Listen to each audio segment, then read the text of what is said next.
Hi, I'm Israel Balderas with CBS 12 News, and we are at Howley's in West Palm Beach. It's the day after the second presidential debate between Hillary Clinton and Donald Trump.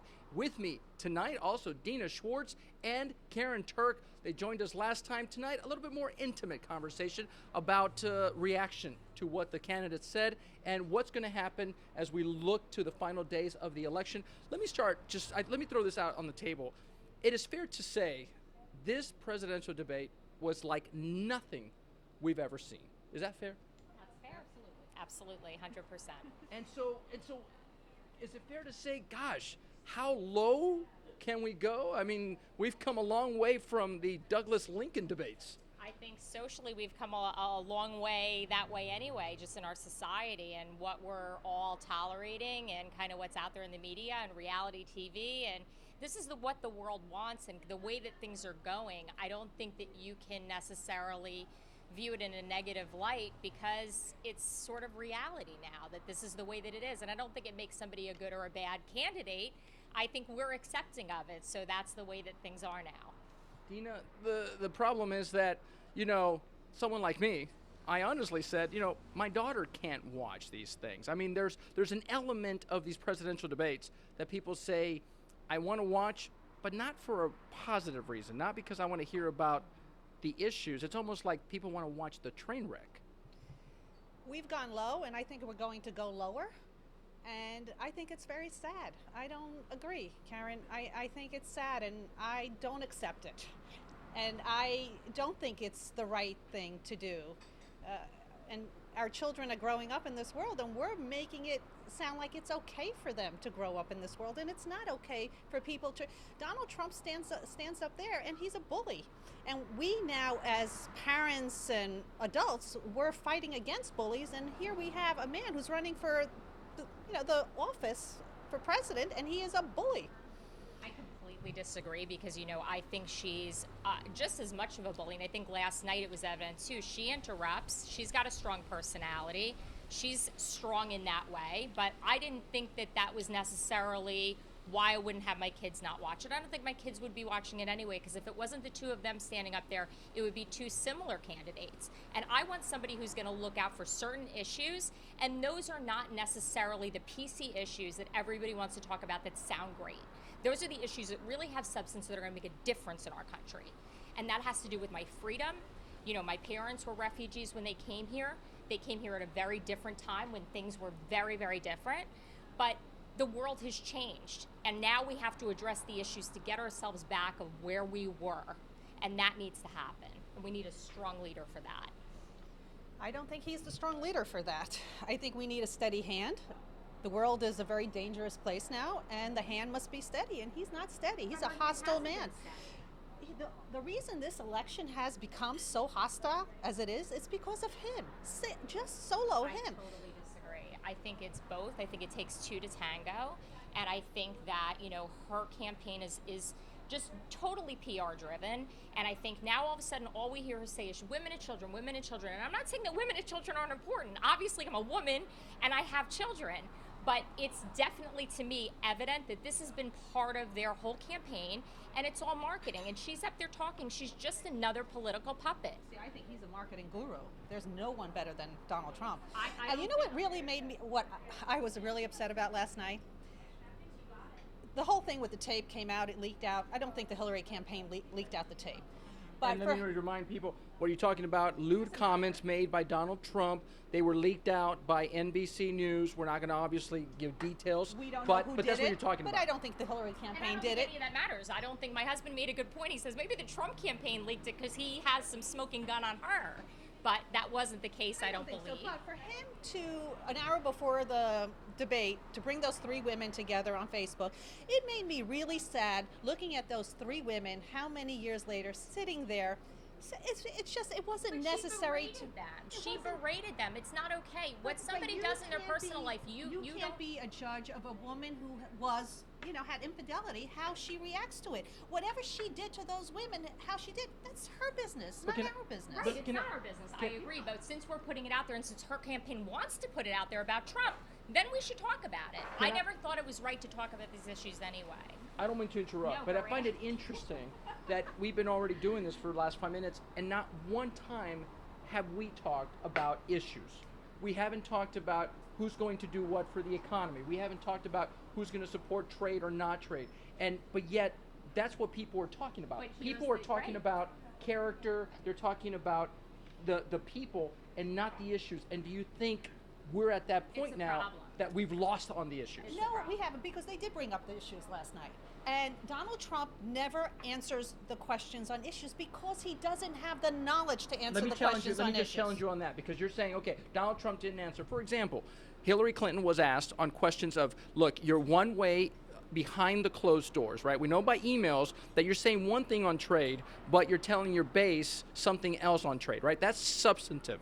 That goes to the heart of, do you believe in, open trade or no trade? But today, we're not talking about that discussion. Today, we're still talking about.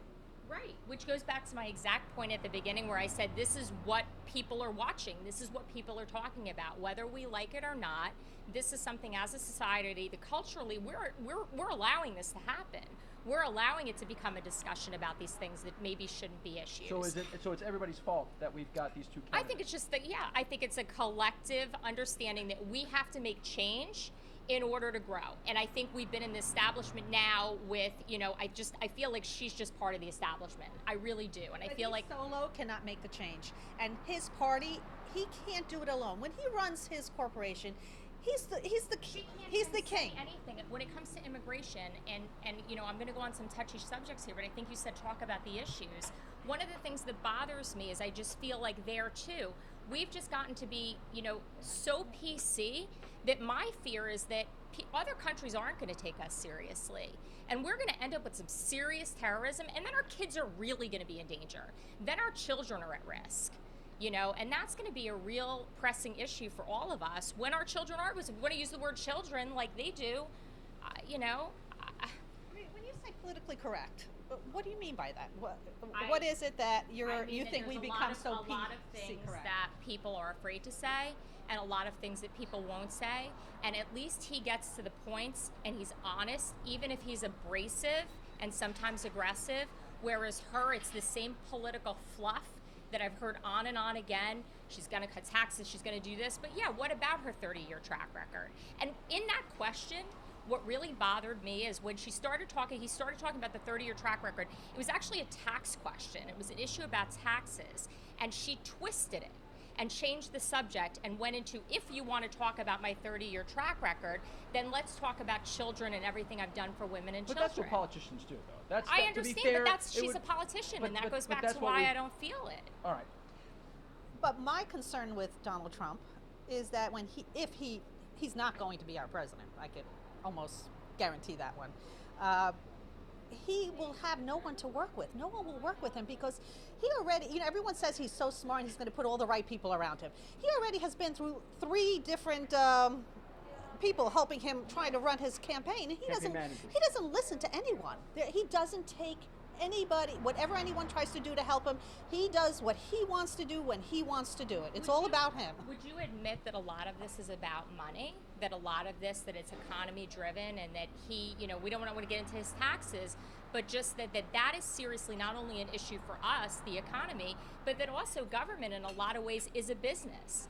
And wouldn't you want somebody in there who's not just going to talk the talk and speak the language, and somebody who can actually get down to fixing our economy, who's run businesses? They can talk about him not paying tax all they want. Do you really think Donald Trump solo can fix our country? Do you really think he could do that? He's not solo. I mean, none of our presidents are solo. No, but I think to her point, and that's the problem.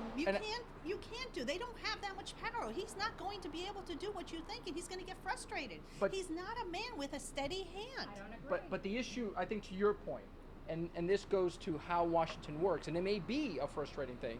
The issue of how do you get legislation passed? How do you get lower taxes for corporations? I think people will work with him. I think you're entirely wrong, because if this man can run the businesses the way that he has and been a strong leader, he's going to get everybody on board. I don't think she can. Republicans, people don't like her. She's a strong leader. More than so Republicans that are right now leaving him and saying I don't support him, like a Speaker Paul Ryan. Mm-hmm. Do you think if he does win, they would then come back and say, okay, we will pass the agenda that maybe you agree with us on certain things. So you think Yeah, they'll jump right back on the party train because I agree. no They'll loyalty ju- involved. oh, if they he would won, jump There's if he no wins. loyalty if involved. they Alright. jump right back. That's how I feel. She says Donald Trump can't win. Does Donald Trump still win, despite what's come out? And you even said it on Facebook. You think even more things will come out. I think a lot more is going to come out. I think a lot more is going to happen within the next, was it 28 days now?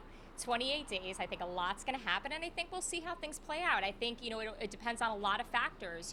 We don't know what the smoking gun's going to be, if there is one that's maybe hiding around. It could be him, it could be her. Anything. So, Anything. I think we'll when see. he loses, he's not going to lose by a small fraction. He's going to lose very big. And Hillary Clinton, you think she can win?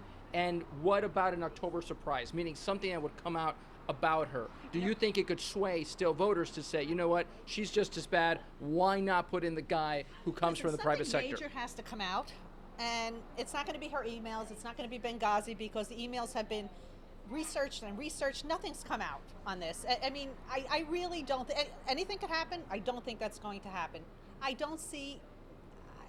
think she's clear sailing right now. She's 11 points ahead. There's never been any person who's won the president who was double digits ahead 28 days out. You get last word. Listen, I don't know. I don't know. If she was in jail, we wouldn't be having this conversation. So you know how I feel about that. And I feel like there could be something on her that may come out within the next 28 days. And we'll just have to see how it works. And I hope that people will look at him and not have to view just the social piece of it, and maybe look at who can really make some changes and who can make our country safer for our kids and do things from a powerful position. And just smiling on a stage and wearing a pantsuit doesn't do it for me.